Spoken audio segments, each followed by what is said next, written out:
আসসালামু আলাইকুম। মাছের মধ্যে ইলিশ মাছের কোরমাটা আমার কাছে খুবই ভালো লাগে। তবে আপনারা চাইলে যে কোনো মাছের কোরমা রান্না করে খেতে পারেন। খুব সহজে অল্প মশলা দিয়ে মজার এই ইলিশ মাছের কোরমাটা রান্না করে দেখাবো।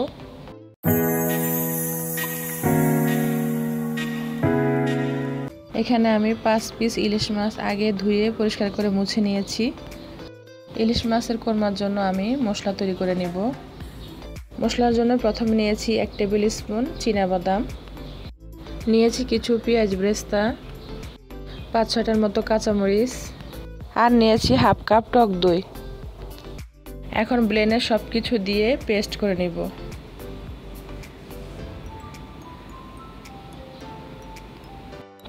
মশলা পেস্ট করা হলে সাইডে রেখে দিব।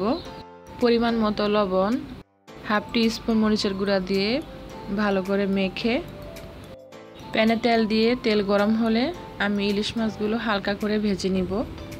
যেহেতু ইলিশ মাছটা খুবই মজার একটি মাছ, আপনারা চাইলে না ভেজেও কোরমাটা তৈরি করে নিতে পারবেন। মাছ ভাজা হয়ে গেছে, আমি এখন তুলে নিব।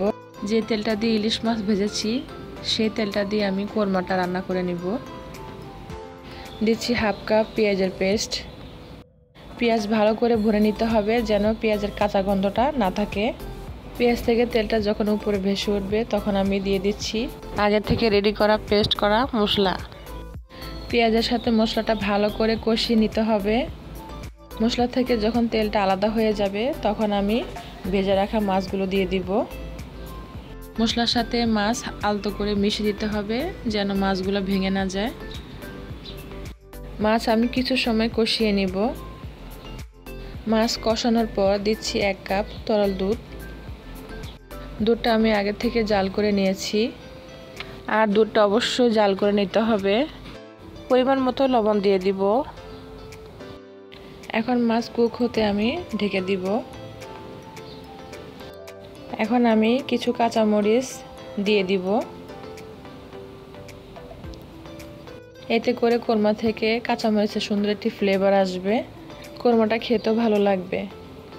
বাদামের জন্য প্যানে লেগে যেতে পারে, সেজন্য কিছুক্ষণ পর পর ভালো করে নেড়ে দিতে হবে, না হলে লেগে যাবে, আর লেগে গেলে কোরমাটা খেতে ভালো লাগবে না। ঢেকে 5 মিনিট কুক করে নিব। এখন আমি ঢাকনা উঠিয়ে ভালো করে নেড়ে দিব। এর মধ্যে আমি 2 থেকে 3 বার কোরমাটা নেড়ে দিয়েছি যেন কোরমাটা প্যানে লেগে না যায়।